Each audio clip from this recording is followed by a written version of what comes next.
एक जूस बेचने वाला कैसे बन गया अरबपति। जूस बेचने वाले की शाही शादी देख आपकी आंखें फटी की फटी रह जाएगी। दरअसल कभी 50 रुपए में जूस बेचने वाले ने बना लिए 5,000 करोड़ रुपए। शाही शादी हुई तो शादी में सनी लियोनी नाच रही थी, आतिफ असलम गा रहे थे, कीर्ति खरबंदा ठुमके लगा रही थी, तो विशाल ददलानी म्यूजिक पर परफॉर्मेंस दे रहे थे। कृष्णा अभिषेक और बाकी लोग कॉमेडी सुना रहे थे। नेहा कक्कड़ के गानों पर बाराती झूम रहे थे। दरअसल 200 करोड़ की शादी में जेट से मेहमान पहुंचे। दुनिया की सबसे महंगी जगह पर ये शादी हुई। मेहमानों को चांदी की प्लेट में खाना खिलाया गया। ईडी पहुंची तो इतने पैसे मिले कि हफ्तों तक गिनने के बाद भी खत्म नहीं हुए। इन स्टार्स के अलावा नुसरत भरूचा, राहत फतेह अली खान, टाइगर श्रॉफ और पुलकित सम्राट जैसे पूरे 14 बॉलीवुड स्टार पहुंचे थे शादी में। शादी में सबको स्पेशल फ्लाइट से यूएई बुलाया गया था। कौन है और कैसे ये शादी हुई, जिसके बारे में सुनकर आपके होश फाख्ता हो जाएंगे। दरअसल छत्तीसगढ़ के रहने वाले महाठग का नाम है सौरभ चंद्राकर।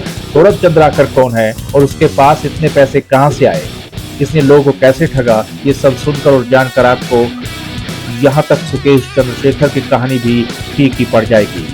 सौरभ चंद्राकर छत्तीसगढ़ के भिलाई का रहने वाला है। सौरभ एक बेहद साधारण परिवार से ताल्लुक रखता है और ज्यादा पढ़ा लिखा नहीं। भिलाई में वो जूस की दुकान चलाया करता था, तो उसकी जिंदगी बहुत संघर्षों में भी थी। उसने अपनी दुकान का नाम रखा था महादेव जूस सेंटर। जूस की दुकान से वो जो भी कमाता सट्टेबाजी में लगाता। सट्टेबाजी में से ज्यादातर मौकों पर हार का सामना करना पड़ता है। एक दिन सौरभ चंद्राकर की मुलाकात पेशे से इंजीनियर उत्पल से हुई। वो भी जुए में बहुत सारे पैसे हार चुका था। फिर ओपल और सौरभ ने मिलकर दिमाग चलाया, पूरी दुनिया को ठगने का प्लान बनाया। इसके बाद दोनों एक साथ दुबई चले गए, वहां के और सट्टेबाजी की दुनिया में उतर गए। वहां से इन दोनों ने पूरे बिजनेस का मॉडल सीखा। धीरे धीरे दोनों ने मिलकर ठगी का विशाल साम्राज्य खड़ा कर दिया। सौरभ चंद्राकर और उसके साथी ने मिलकर 51 से ज्यादा सट्टेबाजी वेबसाइट बना दी। इस ऐप में छोटी रकम लगाने पर बड़ा मुनाफा देकर लोगों को लालच बढ़ा दिया जाता था, और जब कोई बड़ी रकम इसमें इन्वेस्ट करता तो लोग पैसे लेकर भाग जाते। इन लोगों का एक ऐप छत्तीसगढ़ में काफी पॉपुलर हुआ, जिसका नाम रखा गया Mahadev. Mahadev online book batting application नाम की वेबसाइट तैयार की गई। इस वेबसाइट को सौरभ चंद्राकर और ओपल ने मिलकर दुबई से बैठकर ही ऑपरेट किया। धीरे धीरे भारत में उसने कई लोगों को अपनी वेबसाइट की फ्रेंचाइजी देकर जोड़ दिया।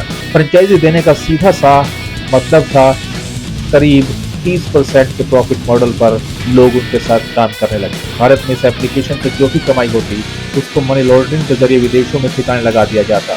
इसी महादेव ऐप के जरिए सौरभ चंद्राकर ने 5,000 करोड़ रुपए बना लिए। सौरभ ने इसी के साथ यूएई में शादी की और इस पर करीब 200 करोड़ रुपए खर्च कर दिए। शादी में शामिल होने के लिए उसके परिवार के सदस्य नागपुर से प्राइवेट जेट में सवार होकर पहुंचे थे। सौरभ चंद्राकर और रवि उत्पल ने यूएई में अपना विशाल साम्राज्य बनाया। फिर लोगों को ठग कर कमाए गए पैसों की नुमाइश शुरू कर दी। इस साल फरवरी 2023 में जब सौरभ की शादी हो रही थी, तो ये शादी किसी शाही शादी से ज्यादा भव्य थी। इस शादी में करीब 200 करोड़ रुपए खर्च कर दिए गए। लोगों को चांदी के प्लेट में खाना खिलाया गया। परिवार को नागपुर से यूं ही ले जाने के लिए प्राइवेट जेट किराए पर लिया गया। शादी की सजावट से लेकर डांस तक मुंबई से बुलाए गए और बॉलीवुड के स्टार्स सबको बुलाया गया। शिकायत मिलने के बाद ईडी ने इसी साल महादेव ऐप की मामले की जांच शुरू की। जैसे जैसे जांच आगे बढ़ी, पैरों तले से जमीन खिसकती चली गई। अब तक ईडी ने 417 करोड़ रुपए का पता लगा लिया। ईडी ने हाल ही में कोलकाता, भोपाल, मुंबई समेत देश के 39 ठिकानों पर छापेमारी की और 417 करोड़ की संपत्ति सीज की। देखते देखते महादेव ऐप का मास्टरमाइंड सौरभ दुबई में बैठकर हर महीने महादेव ऐप के जरिए 250 करोड़ से लेकर 300 करोड़ तक की कमाई करता था। उसने सिर्फ भारत ही नहीं बल्कि दुनिया के 11 देशों में अपना नेटवर्क फैला रखा था, जिसमें नेपाल, बांग्लादेश और श्रीलंका जैसे देश भी शामिल हैं।